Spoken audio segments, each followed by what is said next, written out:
Wrestling fans, are you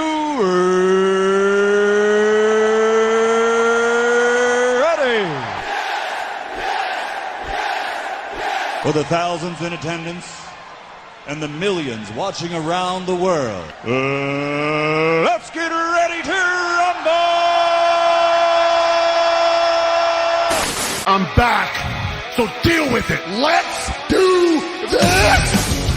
Finally, The Rock has come back! Live TV is awesome. The spirit of Ultimate Warrior will run forever!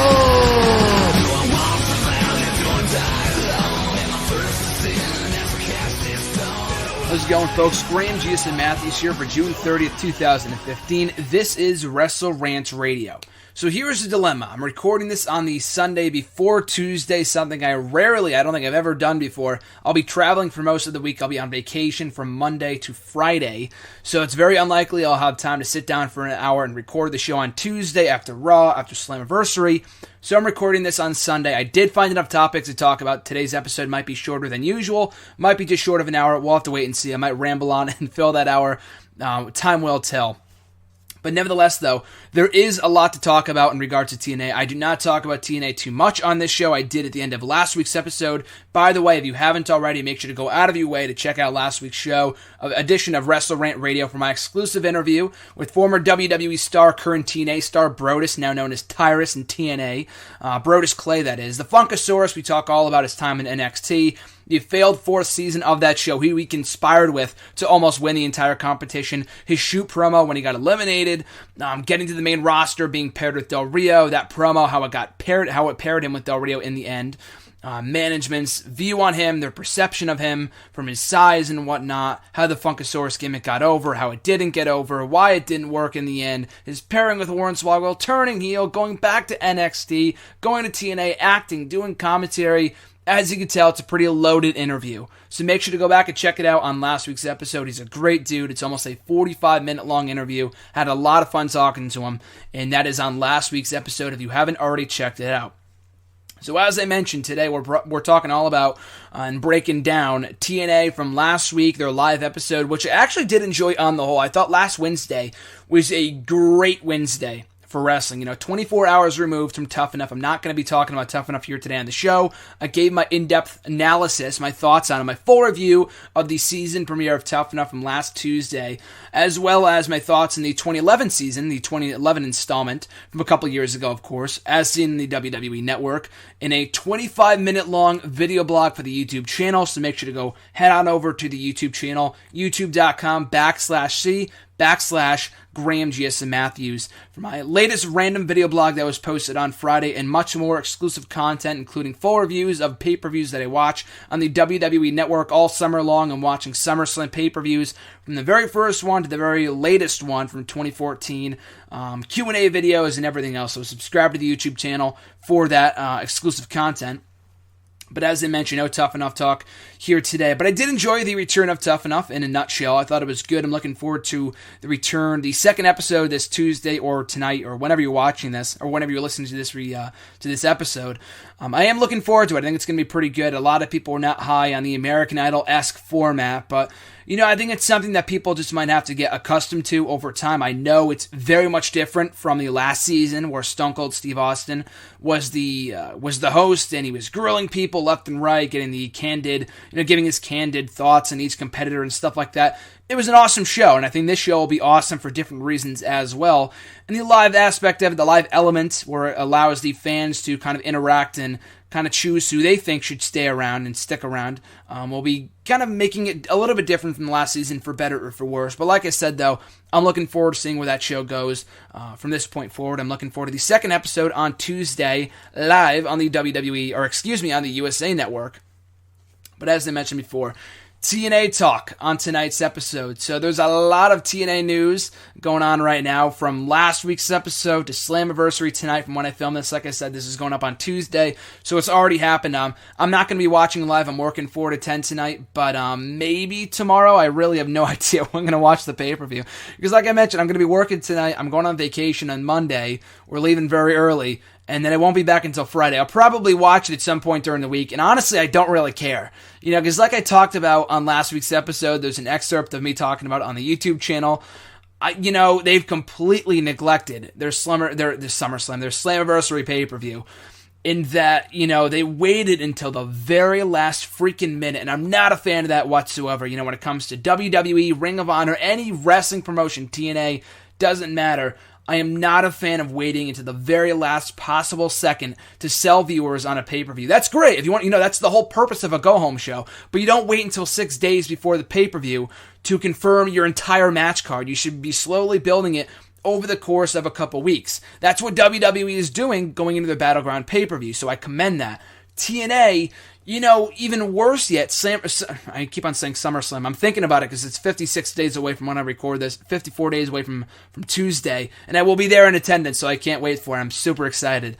But, Slammiversary is their SummerSlam, It's like their second biggest show of the year next to Bound for Glory. And I guess I shouldn't be surprised. They completely neglected Bound for Glory last year when they were over in Japan. They didn't give that show any treatment whatsoever, any proper treatment. They didn't give two shits about it. So like I said, I guess I should not be surprised with how they've treated Slammiversary no differently. Bound for Glory, I think it was recorded, it was pre-taped in Japan, and they just never hyped it up. And the same thing with Slammiversary. They tried to make it mean something. I became a little bit more excited for the pay-per-view this past Wednesday with the shocking return of Jeff Jarrett and a few other matches made confirmed for the card. I'm not doing predictions. Like I said, by the time you listen to this, it's already occurred. But, in the end, though, they really left a lot on the table. And I know they're building to a bell-to-bell episode on Wednesday. It's not live. They already recorded it. I don't read spoilers. I know a few things coming out of the tapings from this past week, which I'll be talking about. Not huge spoilers. They're things that were made public on Twitter and other things. So, it's not that big of a spoiler if it's kind of already on a dirt sheet or whatever. I don't go into the spoiler reports because I like to find out and wait and watch the shows to find out for myself. But going back to what I was saying before, though, they just have so much time to make this pay-per-view mean something. And I know they're building to that episode on Wednesday, the bell-to-bell thing with 3 championship matches, which is cool. And it's very obvious they're desperate for ratings right now. And their live episode, and I use that in air quotes, like the episode that I went to back in January, wasn't technically, quote-unquote live. It was recorded a couple hours beforehand, and they can't afford to do it live because, like I said, when I went to the January show, back on January 7th, I think it was, they couldn't do it live because they ran into so many issues that if they did it live, they would have been screwed. So I'm glad they didn't make that mistake. But it's quote unquote live. But the rating for this past Wednesday show, which I thought was good, because like I said, last Wednesday the whole wrestling world was on fire. A decent episode of NXT, TNA Impact Wrestling was very entertaining in my opinion. Ring of Honor was freaking phenomenal, and then Lucha Underground was great as always. So it was a great day for wrestling if you haven't already checked it out. But yeah, the rating that episode scored, the live episode, which I don't know the number off the top of my head, but I do remember reading the number, and it really wasn't that much different. It wasn't that much up from the Wednesday episode from the week prior, despite this one being live. So there's just no buzz around this company right now, or at least positively, in a positive way, there is no buzz surrounding TNA. And it sucks, I don't want to be one of those people that says, oh, I wish they go out of business. Because, less wrestling is not good for the entire industry. I think we need more wrestling for wrestling to thrive. And I don't want to see anyone out of a job. I think that's more over than anything else. I've talked about that here on the show and in other platforms and stuff like that. I think it's just an asinine way of thinking. But, I just can't envision a bright future for this company when so many people, so many of their top stars, so many notable names. I know Samuel Shaw and Gunnar last week. That's one thing when they left. But when you have guys like Magnus, James Storm of all people, who's been there since frickin' day one, Taryn Terrell, Awesome Kong, and Austin Aries leaving your company, that's not a good sign. All in the matter of like 4 or 5 days. And I laugh not because I want to see it happen. I laugh because, and only in TNA would something like this happen, when you have 5 of your biggest stars leave your company.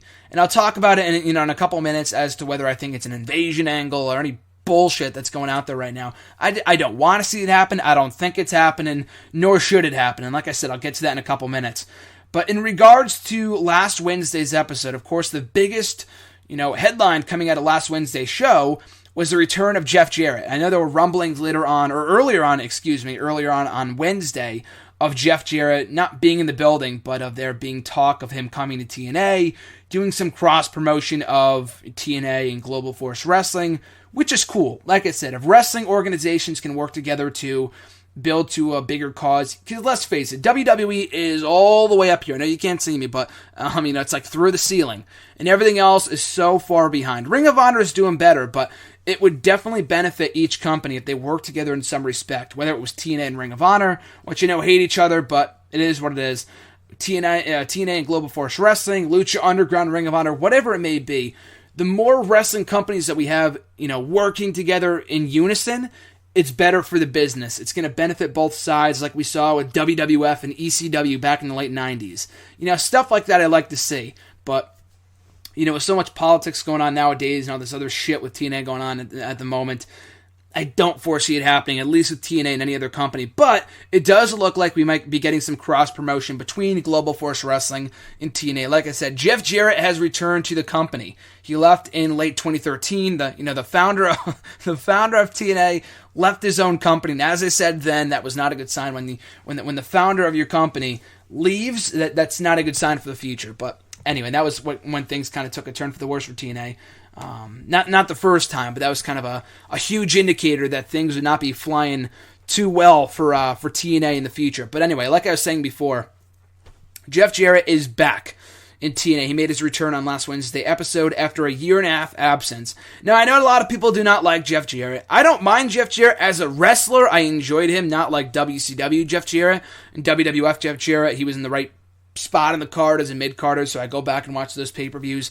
He wasn't too bad. I don't, hate on the guy at all. As a wrestler, I enjoyed his days in TNA in the final few years there. I understand the first few years he was giving himself the World Championship. All this other garbage, I get that. I understand where the hate is coming from. But in regards to my personal feelings towards Jeff Jarrett, as a business promoter, I don't really care, to be honest with you. But as a wrestler, the My World entrance music, him coming out with the guitar and stuff, in the last couple of years, I didn't mind the character because I thought it was entertaining. Then he left the company, or he was taken off TV in late 2011, never to make his return before departing the company in late 2013. So, it came as a huge shock when he made his return this past Wednesday on the live episode of TNA Impact Wrestling. He came out, cut a quote-unquote shoot promo about how, Global Force Wrestling was taking over and blah, blah, blah, blah, blah. Basically announcing himself for the Slammiversary, the King of the Mountain match at Slammiversary tonight, or this past Sunday. This is going up on Tuesday, like I mentioned. But, basically announcing his participation in the match he helped create, coming back to TNA, throwing a few shameless plugs out there for Global Force Wrestling. And that was about it. Karen Jarrett was talking about how it was a hard decision to come back and how they thought TNA was in their rearview mirror. The way they were talking about TNA was kind of weird, in that they weren't burying TNA, but they were just kind of saying they were moving on to bigger and better things. We thought we were done with that. Like, it sounded like a shoot interview like you would hear on one of those RF videos kind of things, not something you would hear on an episode of Impact. So that was kind of strange. But Karen was saying that we needed to have one more run here, one final match. It's happening on Sunday at Slammiversary.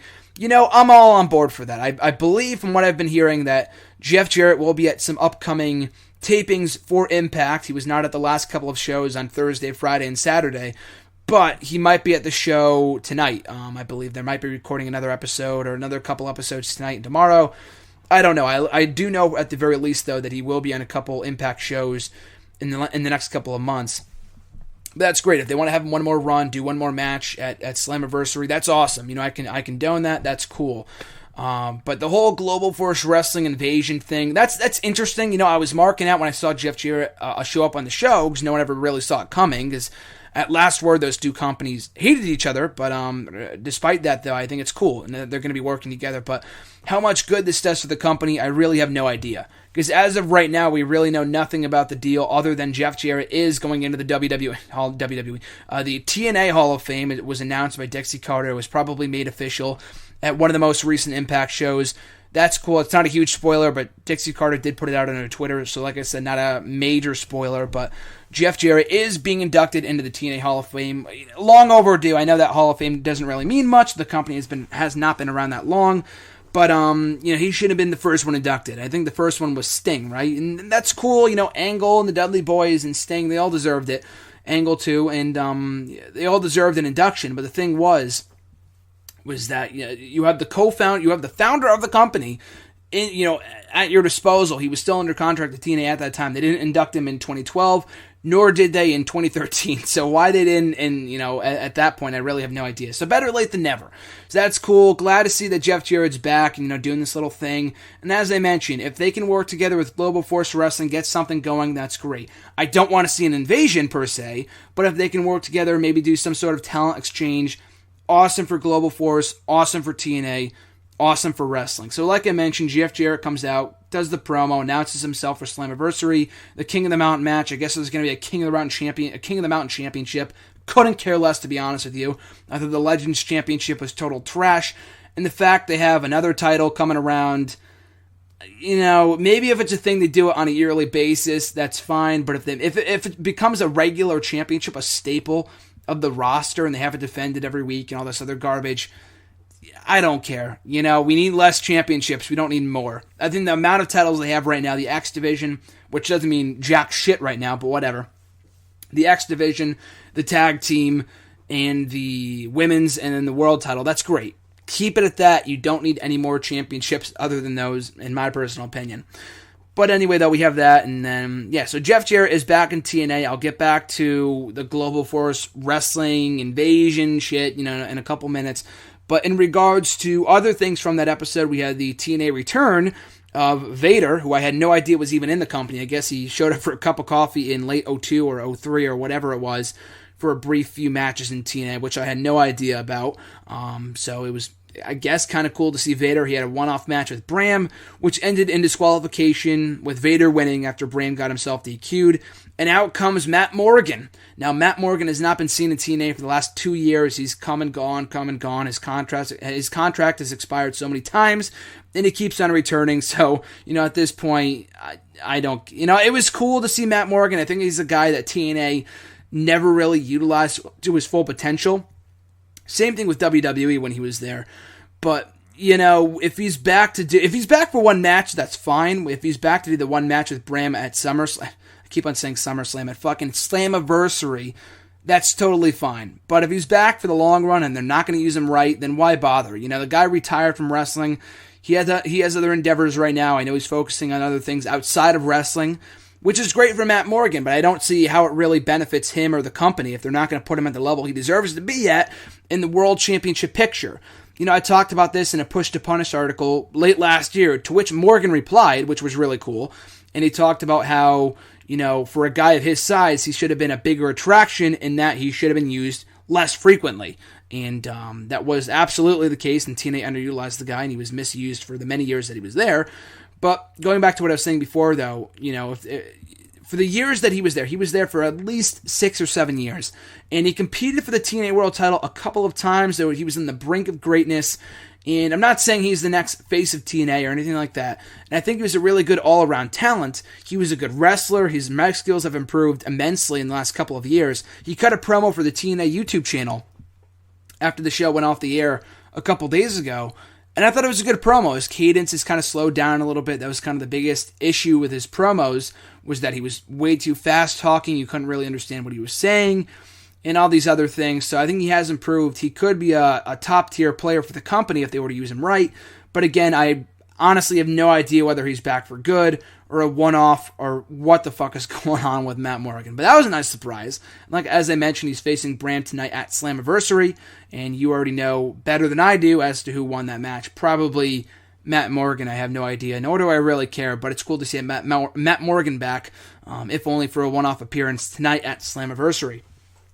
Also back in the company is Hernandez, a former LAX partner. Homicide is there as well. Hernandez coming in to join the Beatdown Clan.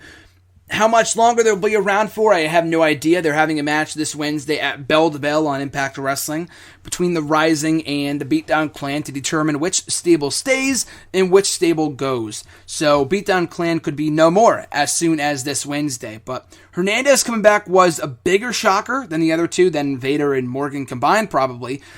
If only because, Hernandez has got a spot right now in Lucha Underground. He's been a regular on that show. In fact, he appeared on Wednesday's episode of Lucha Underground. He attacked Drago before his main event match with Mil Muertes, and then no more than an hour or two later was he appearing on Impact. Now, I know Lucha Underground was taped weeks ago, so it's not like a Rick Rude kind of thing from 20 years ago, where he's done one show one night live, and then the next show live, later on that night. The Lucha Underground was taped a while ago, but it was still pretty surprising to see.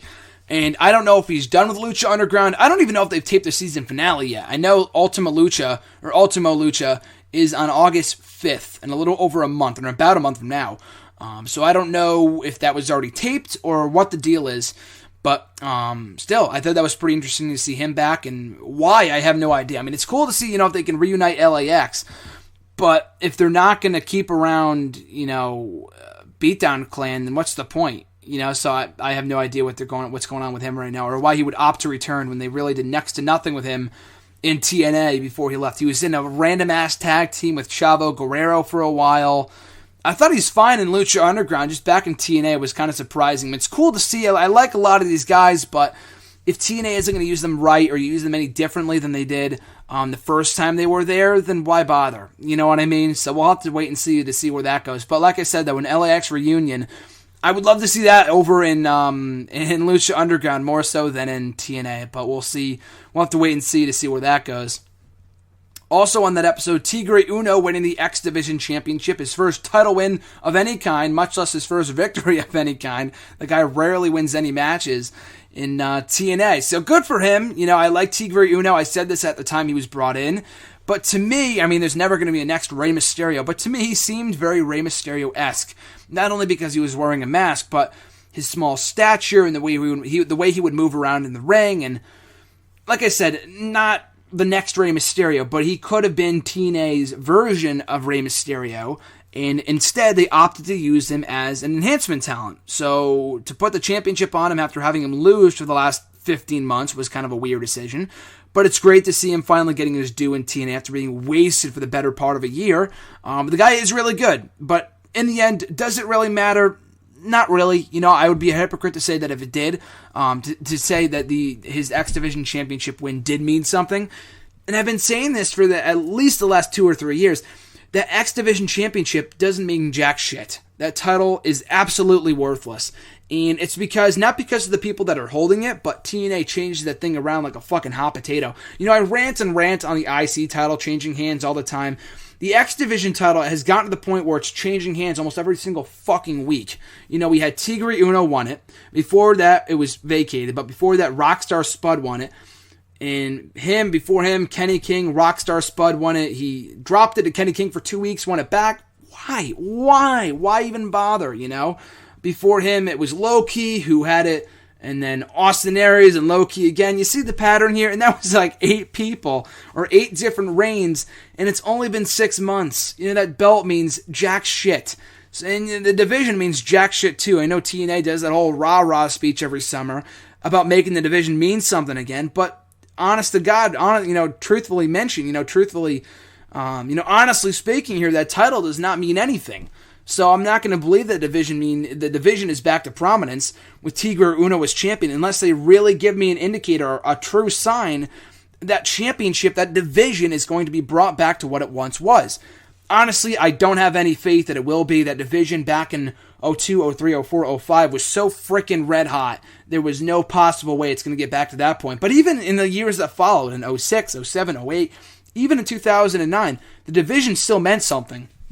It wasn't until they gave that belt to fucking Brian Kendrick when he was doing the whole yoga thing, which was garbage, and they gave it to freaking Abyss and all this other shit. Why? It was 2011 was like the year the X Division died, in my opinion. It really has not been the same since. And like I mentioned, they try every summer to try to make it mean something again, but they just don't succeed. They try to make it mean something for like 5 minutes, and then it's back to meaning absolute jack shit.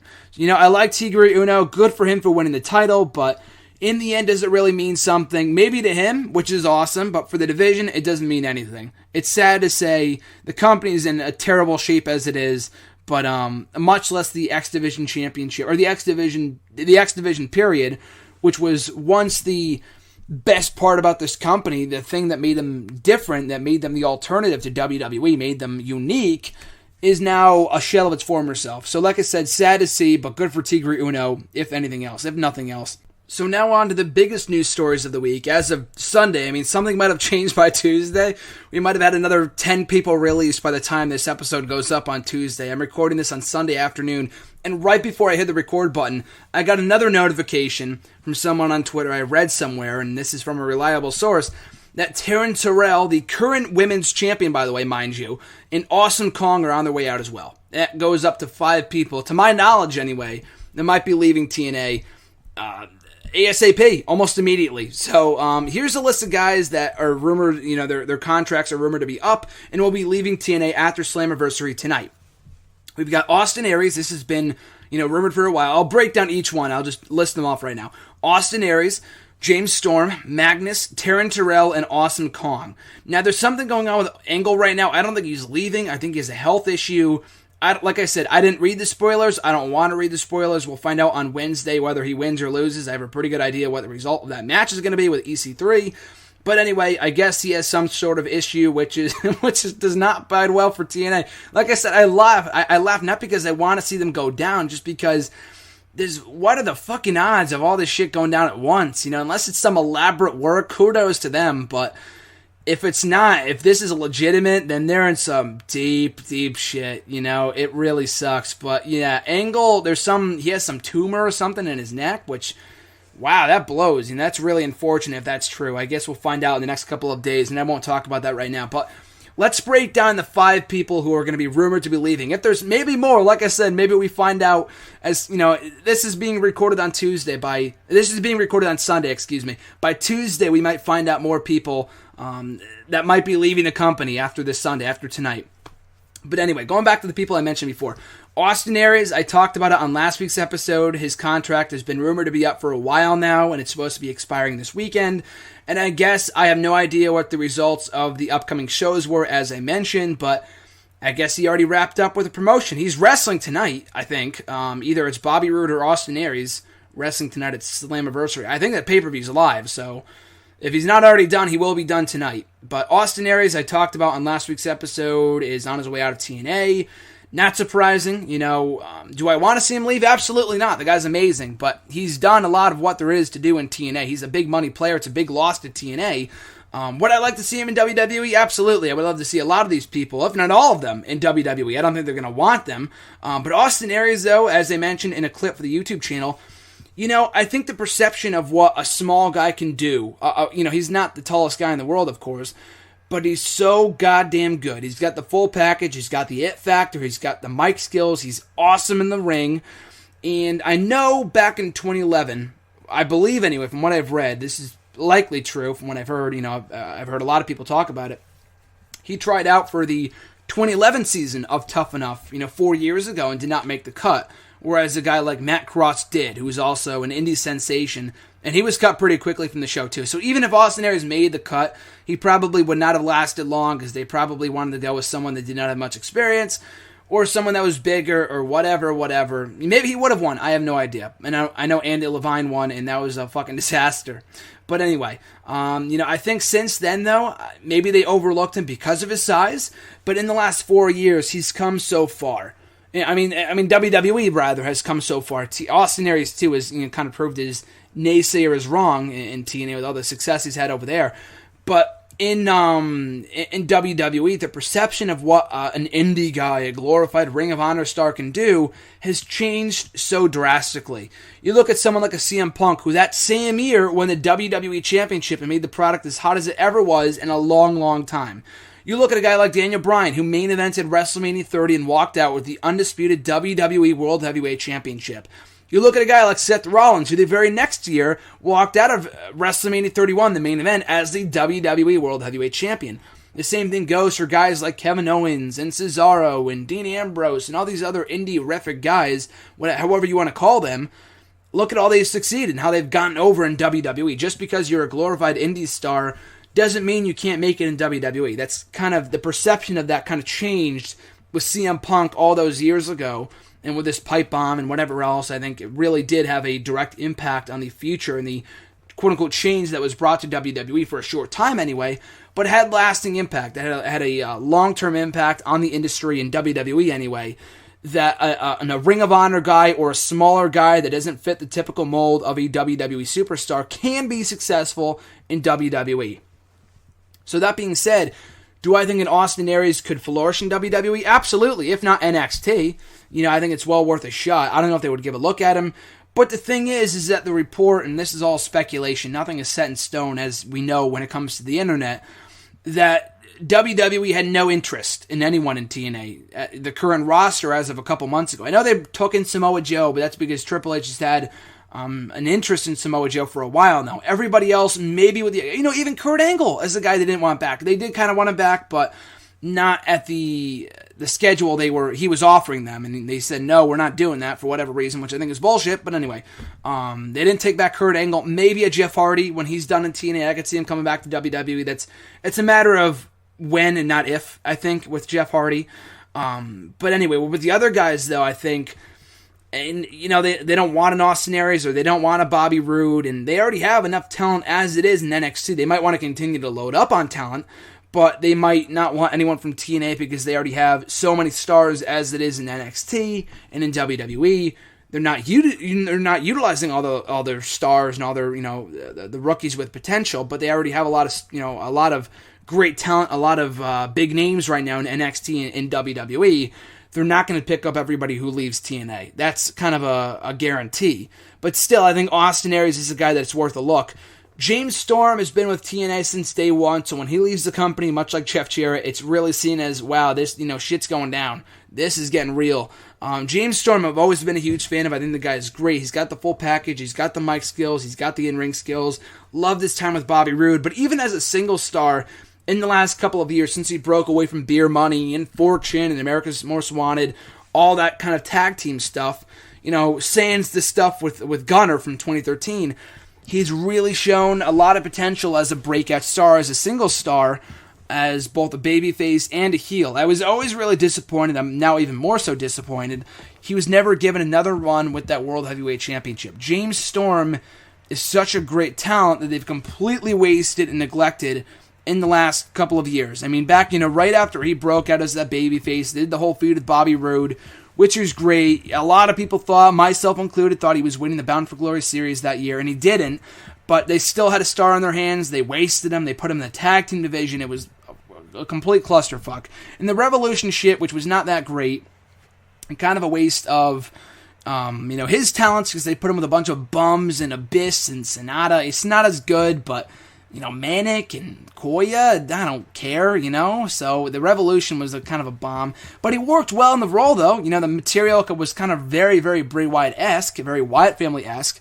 But he made the most of what he was given, made it very, very good, was one of the top players in TNA, and that was about it. He was putting stupid feuds with frickin' Magnus, which I thought had potential, but they wasted that with a dumb murder storyline. They had, what else? The crap with Gunner and Samuel Shaw, and, I don't care. It was so stupid. But, James Storm's another guy who I feel like they very much underutilized in his final years with the company, and could he be WWE bound? I highly doubt it. I think at the age that he's at, and I know, the argument, age doesn't matter with Samoa Joe being in his mid-30s, but, Samoa Joe is a guy, had Triple H not had interest in him, he probably would not be in WWE. I'll say that right now. He should have been, but if Triple H did not, have some, see the star for he is, see the star that Samoa Joe is, he probably would not be in WWE, because I know Vince and Kevin Dunn especially are not big fans of him, which is bullshit, but it is what it is. James Storm is a guy who does not have that same worldwide appeal that a Samoa Joe or a Finn Balor or even an AJ Styles, who I know has had, who WWE has shown some interest in bringing in at one point. James Storm doesn't have that same appeal. I'm not saying he can't make it to WWE. I think he could do very well for himself in the company. It's not like, he can have the same character. Like Kevin Owens, he's the same guy to an extent that he was in Ring of Honor. Just not, throwing the bird around and stuff, not flipping the bird to everybody. Just kind of not a watered down, but just kind of a revamped version of his former self, and he's still awesome. Triple H is letting him be himself. With a James Storm kind of character as a babyface, he's not going to be drinking the beer and doing the super kicks. It's very reminiscent of Shawn Michaels and Stone Cold. And as a heel, he was very much a second-rate Bray Wyatt. Although he did the material well, like I mentioned, they would not bring him in with that character because they know they already have someone like that in a Bray Wyatt. So what do you do with him? I have no idea. Maybe you could repackage him, make a star out of him, the star that I think that James Storm is. But again, I don't know if it's worth the effort at the age that he's at and all the other potential stars they could pick up from TNA or around the indies or whatever. They probably won't, which is unfortunate. Maybe with Bobby Roode. I don't know what the deal is with Bobby Roode right now. But Bobby Roode and James Storm would be a great way to bring them into WWE. Again, as beer money, would they be beer money? No. They would probably be something different. They'd probably be water cash or something like that. I don't know. They would not have the same gimmick they did in TNA, but still, I think from an in-ring standpoint, they're such a great team that I could see them doing well for themselves in WWE. I mean, maybe not. I know the Young Bucks didn't sign with them because they feel like they probably would not have been utilized to their full potential. And that's a very logical fear to have because they've brought in teams before like the Wolves and they didn't really pick up them, the American Wolves or whatever. So I don't know. They probably would have been on Main Event every week and stuff, so it's probably better they didn't sign with WWE. But anyway, though, I feel like with a beer money, it's worth a shot. It's better than not picking them up at all. I think Bobby Roode is a guy that could make it in WWE. He has the look. He has the full package that WWE looks for in its stars. And speaking of that, Magnus is another guy I feel like screams WWE. He's a guy that screams to me main event guy in WWE. It might be some high praise there, but I feel like he has the look and everything that WWE wants, an up-and-coming guy. And he's so young, too. I think he's not even... If he's 30, he's at least 30 or 31. If he's not, he's like 29. He's really young. He's a former world champion of TNA. As a babyface, I thought he did some of the best work of his career. They ruined him as a heel. But, before that, though, as a babyface, he was really ripping it up. He's been doing well for himself in the last couple of months. With the exception of the feud with James Storm, which was really stupid. And then, but yeah, I think Magnus is really good. I think he's a guy that WWE should absolutely take a look at. From what I understand, Magnus will be doing more work with Jeff Jarrett in Global Force Wrestling, and whether that means an invasion, I have no idea. I'll get to that in a couple minutes. But if he's not going to Global Force or he's going to be hanging around the indies for a while, he is a guy I would love to see in WWE. Do I bank on it? Absolutely not. I don't think it's going to happen. But if I was Vince, I would definitely take a look at that guy. Bring him in for a tryout, whatever. He's so good, there's no way they can't consider bringing him in at some point.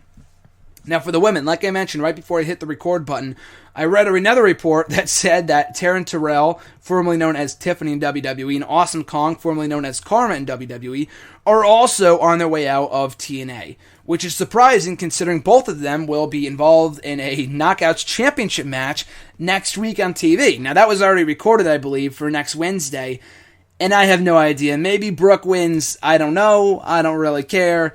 But, Taryn Terrell, I feel like has been doing, what is it, the Dollhouse stuff. I'm not a huge fan of that, but she's really been the star, not the single star, but has really come into her own as a single star in TNA in the last couple of years. WWE, she was just a model, she was a GM, she was managing Kelly, all this other crap.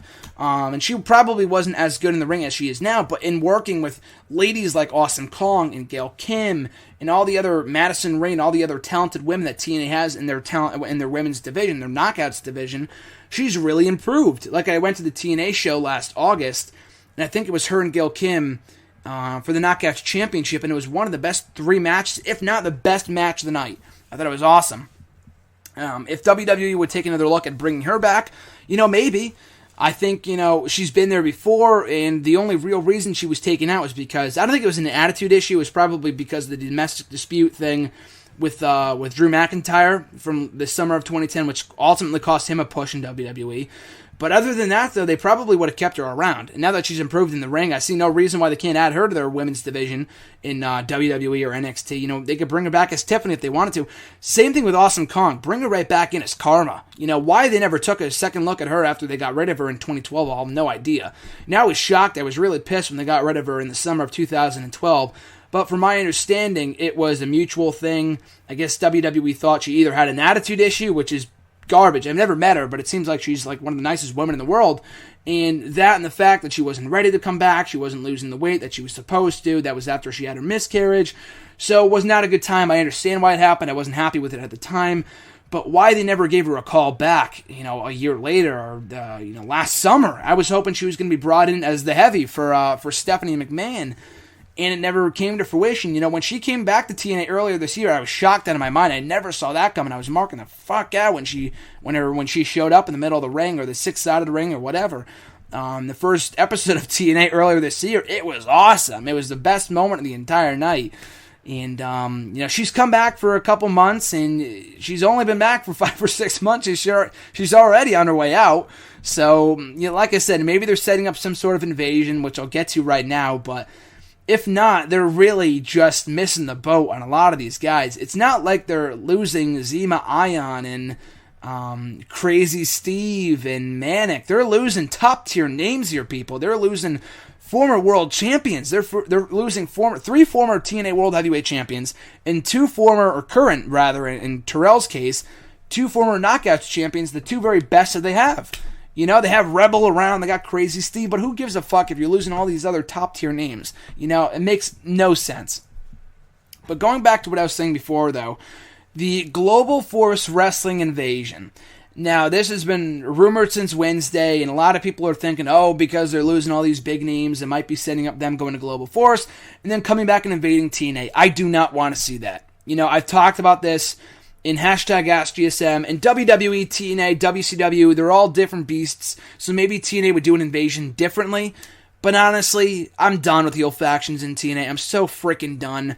We had Main Event Mafia, we had Immortal, we had fucking Aces and Eights, we have Beatdown Clan, and they're all garbage. The only faction I ever really liked was, Main Event Mafia was fine, and I liked Fortune, and they ultimately turned babyface, but you got so many heel factions in this company. Give it a goddamn break. The only time where I thought that TNA was fucking flourishing was when they didn't have a heel faction in the early part of 2012, right before the Aces and Eights came in, and they had Austin Aries on top. They had Jeff Hardy, Bobby Roode, James Storm. The wrestling era in TNA, the peak that I thought, since I started watching in 08, the best they ever did was in 2012. They were live every week on Spike. They were filming live on Thursdays. It was great. It was a great time to be a TNA fan, to the point where the product was consistently more entertaining week to week than WWE for the first part of that summer. And it blows my mind how they dropped the ball on that. And coincidentally enough, it really is no coincidence that after they brought in the Aces and Eights and the Beatdown Clan and all these other Dixie Carter's, authority figure storyline, no one cares. No one cares about these heel factions in TNA. I do not, under any circumstance, want to see another invasion in TNA of any sort, whether it be with the Global Force Wrestling guys or whatever. And that's even worse. It'd be one thing if we had Jeff Jarrett come in and invade the company with people we've never seen in TNA before, like a Chris Masters or I guess Scott Steiner's been there before, but other people that we've never seen in TNA before. John Morrison, I don't know. I don't think he's going to Global Force. I think he's sticking with Lucha Underground for right now, or at least until they renew it for a second season. Shelton Benjamin's another guy, I feel like those kind of people I would love to see in TNA, because we've never seen them in that company before. If I saw them pop up on an episode of Impact, I would mark out. That'd be great. But to see people like an Aries or a James Storm or a Magnus leave only to come back and invade, who cares? It's the same roster. Why not do the same storyline without working with another promotion? No, it doesn't matter. No one's going to care. It's not going to work. I'm not saying it can't work, but no, it's we've seen it a million times. Invasions and authority figures, heel authority figures that is, have been done to death in wrestling for the last 15 years. Give it a break. TNA, more so than WWE, the authority sucks. But in TNA more so with the heel faction thing, I don't care. I'm done with heel factions in TNA. I do not need to see an invasion. And if that's not the direction they're going in, God bless. Because I think what they could do with these other guys, hopefully they're getting out. they could see the writing on the wall. They could see that it's a sinking ship. And they're on their way out of the company.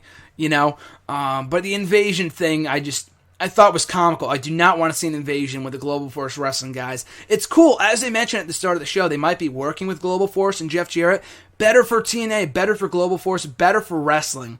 If we can have more promotions working with each other like that, and instead of being rivals, to kind of, with WWE and WCW, it was a different thing because they were at the same level. WWE dominated all. So, WCW and WWE were at the same level for a while. WWE is so much higher than everyone else. These other promotions got to work together to kind of get back to they're never going to reach WWE, but if they can at least work together and get higher up that ladder, up the the food chain, so to speak, in wrestling, that's great. But I'm all for Global Force and TNA working together. But if it means we're going to get an invasion with the same people that we already have in TNA, I don't care. It's so stupid. It's been done to death. It's a cliche storyline. It's a cliche angle. I don't care. So hopefully that's not the direction they're going. That's only rumor. I'm not, calling anyone out. It's not. Maybe it already happened at the tapings. I doubt it. I don't think so anyway. But it's only rumor. It's only speculation among the fans. But if that is indeed the direction they're going in, I'm done. I'm losing faith in this company. I love TNA. I don't want to see them die. But they're continuing to lose so many big names in guys like I mentioned before, Aries, Storm, and Magnus, and Terrell, and Kong, and all these other people leaving. It's not a good sign. If they're leaving on their own after their contract expired, and it's comical too, because they signed, John Gaborik, I think his name is, that big goof over for TNA. He's like, oh, we signed a multi-year deal with fucking James Storm, and then he's gone the following year, A multi-year deal in TNA, I guess, equates to a couple of months. I don't know exactly what they perceive to be as a multi-year deal, but what I think a multi-year deal is that you sign for more than 1 year. A lot of these talents who sign multi-year deals are only around for like less than a year before they leave the company. So I don't know what they're talking about. But anyway, typical TNA. We'll have to wait and see. This is only Sunday, so maybe by Tuesday, by the time the show goes up, maybe we've got other people leaving the company. Maybe the whole company's in the shit by Tuesday. I've just come to expect anything from TNA. It's only been like 24 hours, and we've already been confirmed that 5 big names are leaving the company. Maybe we're going to get more than that in the next 48 hours too. We'll have to wait and see. But it sucks to see TNA in this state. I'm a TNA fan, but God bless them and Godspeed to TNA. Hopefully they can get in a better state going forward, and they can kind of work something out. Like I said, an invasion is not going to help anybody if it's with the same people. It's just, that's a step backwards. That's probably even worse than having these guys leave on their own.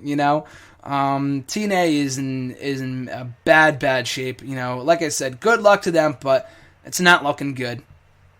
So we get to Bell to Bell on Wednesday. Before we go off the air here, we got about 10-15 minutes left.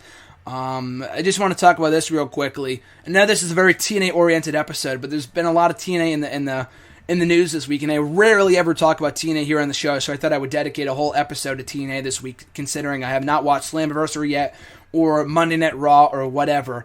I've already talked about Tough Enough, because I will not be available on Monday or Tuesday to record this, so talking about it Sunday and talking about TNA is a better way to utilize the time. But anyway, Bell to Bell on Wednesday. All this news has kind of messed up my predictions for the show, with 2/3 of the Knockouts title match leaving the company. I'm not exactly sure who to pick here.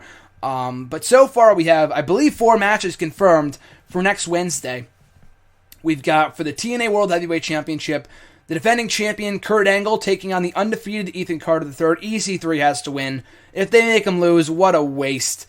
And I think, like I said before, Angle has some sort of health issue, so I doubt they're going to keep the belt on him. So EC3 all the way wins the championship here. For the vacant TNA World Tag Team titles, and again, I talked about it last week, but they're doing the one-on-one match between, like, Davey Richards and Austin Aries or whatever it is on Sunday, instead of doing it at, instead of doing the tag team title match at the pay-per-view. I don't give a fuck. No one cares. It's so stupid, but anyway. So yeah, we're having that match on Wednesday for the knockout, I'll get to that match in a minute. For the vacant TNA World Tag Team titles, the Dirty Heels, Austin Aries and Bobby Roode taking on the Wolves, Davey Richards and Eddie Edwards. Obviously going with the Wolves. Austin Aries is all but confirmed to be leaving TNA, so the Wolves win here. Their 4th set of tag team titles, and they've only been here a year. Wow. But yeah, the Wolves win the tag team titles.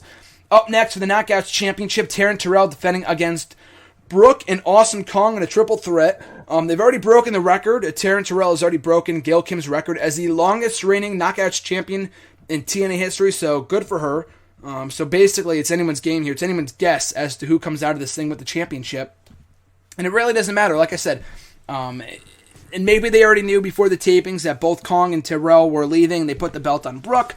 I really have no idea. And maybe I'll just go with Brooke here for that case alone, that it looks like we might be getting, maybe Kong wins the belts. I don't know. But just because it looks like Terrell and Kong are leaving, and maybe they already gave their notice before the tapings, I'll go with Brooke. I'll go with Brooke winning this match as the new Knockouts champion. Whatever. We'll just go all out there.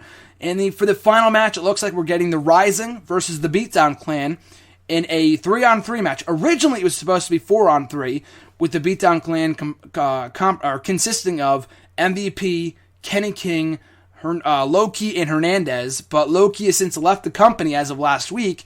He's another guy who left the company too. And it's not looking good for TNA, like I mentioned.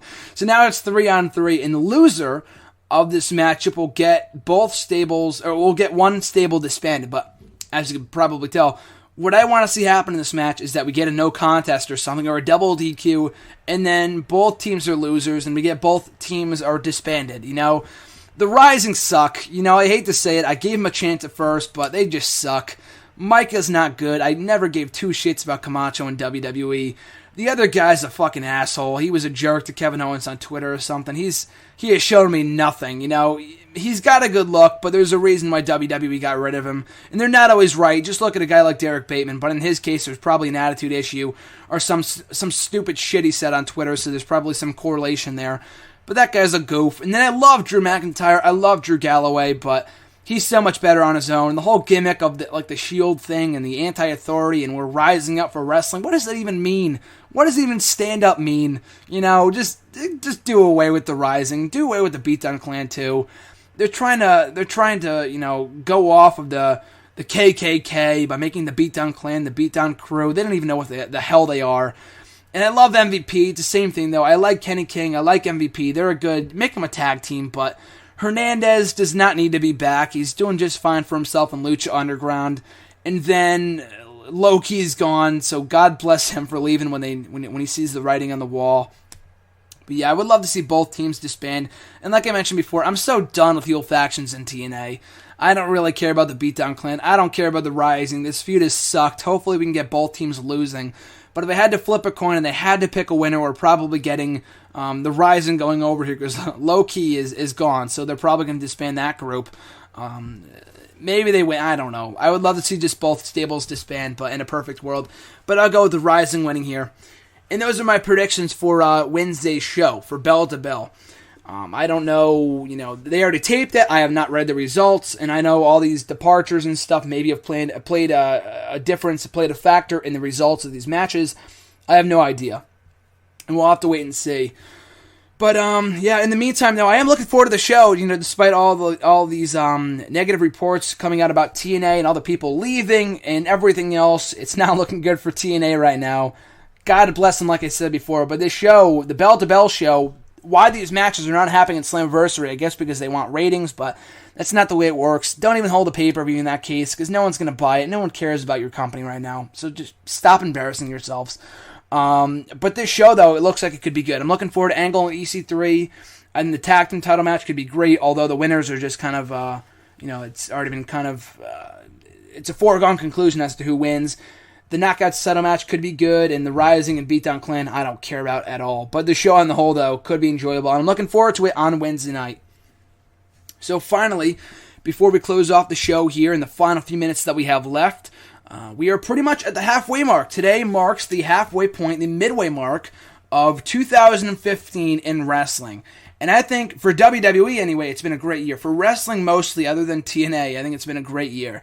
TNA was doing well with the Destination America deal and everything else going on. But it's the last couple of months, the last month especially, has not been good for TNA. So I can't really call it a great year on the whole for them. And I was at the debut show on Destination America back on the 7th of January in the Manhattan Center, New York City. That was a great show. But everything else since then has not been... The products have been good, but everything else since then has not been great from a backstage perspective, from a backstage standpoint for TNA. But for WWE, though, I think it's been a great year. I think all around, it's only been 6 months, we still have the rest of the year to go. It's probably been the best all-around year in quite some time, in my personal opinion. You look at the year from the start of the year, from January to now. WrestleMania was extraordinary. What a great show. One of the best WrestleManias of all time, in my opinion. You have other great pay-per-views, Extreme Rules, Payback, and Money in the Bank, Elimination Chamber. not a bad pay-per-view among them. Even Fastlane and Royal Rumble, I know we hated them at that time. I enjoyed Fastlane, but Royal Rumble, we hated their ending. But in retrospect, it worked out. You know, they had Seth Rollins cash in. Roman Reigns is still doing well. Dean Ambrose is at the top of the roster. NXT is great right now. The Divas division sucks, but not everything can be perfect. The tag team division's doing okay. We got a couple injuries. Daniel Bryan's out with an injury, so again, not everything can be perfect. But from a creative standpoint, from the entire product, in my opinion, has been, on the whole, consistently entertaining since WrestleMania. I think with Seth Rollins as champion and all the other young, bright stars atop the roster right now and all the other cool champions we have right now, John Cena, who would have ever thought he'd be holding the United States Championship, primetime players and Ryback finally getting championship runs. Nikki Bella's been okay. It's not her fault. It's the booking's fault. The creator's fault for just completely neglecting the Divas division, rather. But still, I think WWE it's been a great year for WWE. We got a lot of cool returns. Bubba Ray Dudley, one of the most underrated moments of the year, in my opinion. What a great moment. You know, it's been really great. But I think, as of right now, June 30th, and it's also been 1 year since I went to that Raw on June 30th in Hartford, the best wrestling show I've ever been to up to this point. Maybe that will change with SummerSlam in just 55 more days from this Tuesday. I'm recording this on Sunday. But as of, as of right now, the first half of 2015 has been pretty great. And I said at the start of this year, both personally and wrestling-wise speaking, that 2015, the future will have officially arrived. You know, that was officially predicted in Back to the Future, which I'm a huge mark for. And I think that is come to fruition. I will certainly say that all the the tall hype that this year has been getting, that this year is, the heavy hype that surrounded this year going into 2015, it's lived up to it. Dare I say, exceeded it. And I think that's a great sign for the remainder of 2015 and what the future holds. So I'm very much looking forward to it. But anyway, as we close out the show here, best matches up to this point, of the year so far. I've talked about this in articles. I know RJ wrote an article about it for Next Year Wrestling, and I definitely agree to this list full, through and through.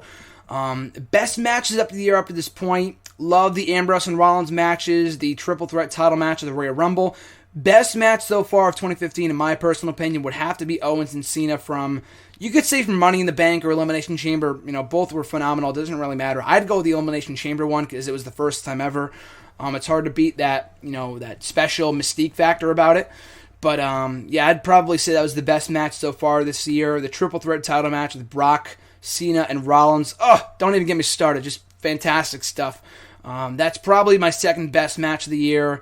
Brock and Reigns from WrestleMania 31 at my number 3. Number 4 would probably be Orton and Rollins, also from WrestleMania, if not my number 5.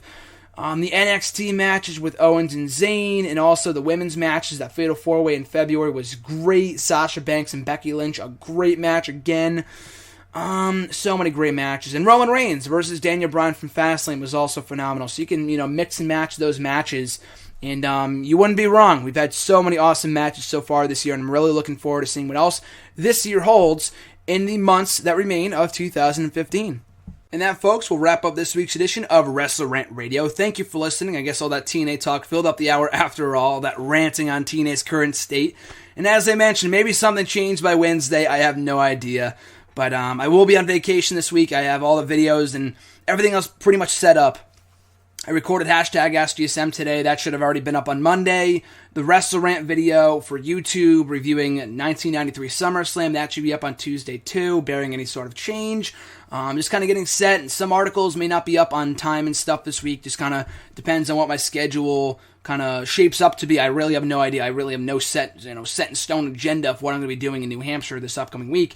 But I will be there from Monday to Friday. WrestleRant Radio, as you're listening to right now. New episodes are up every single Tuesday right here exclusively on Next Era Wrestling. You can listen to the exclusive excerpts of the show on the YouTube channel, youtube.com/C/Graham GSM Matthews.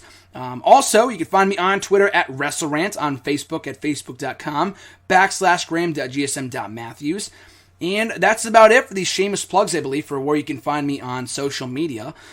Tough Enough is on tonight as well. If you're listening to this early on Tuesday, hopefully going to be watching it live if I can. If I can't, I'll watch it on Wednesday. That's what I did last week. The power went out. That's how I barely got this episode up last week. But speaking of last week, just came to my mind, my exclusive interview with former WWE star Brodus Clay, current TNA star, for now anyway, for as much as I know. Tyrus, my interview with him went up last Tuesday. We talk all about his time in NXT, TNA, WWE, the Funkasaurus, acting, commentary, and so much more. Awesome conversation. If you didn't already listen to it, please do so on last week's edition of WrestleRant Radio right here on Next Air Wrestling. Finally, for our latest article updates and stuff, this stuff should already be up or will be up, whatever. On Hidden Remote, my top 10 bold match predictions for WrestleMania 32. Got a lot of cool feedback on that. It's up at hiddenremote.com. Also for What Culture. If it's not up on Monday, it should be up on Tuesday or Wednesday. But my 10 bold predictions for the remainder of 2015 in WWE. You're not going to want to miss that, so it's a perfect time to be plugging that, considering today marks the midway mark of 2015. As I mentioned, folks, it's been a great year. Thank you for your awesome support. You guys are great. Have a remarkable rest of 2015. Enjoy your week, and I'll catch you folks down the road.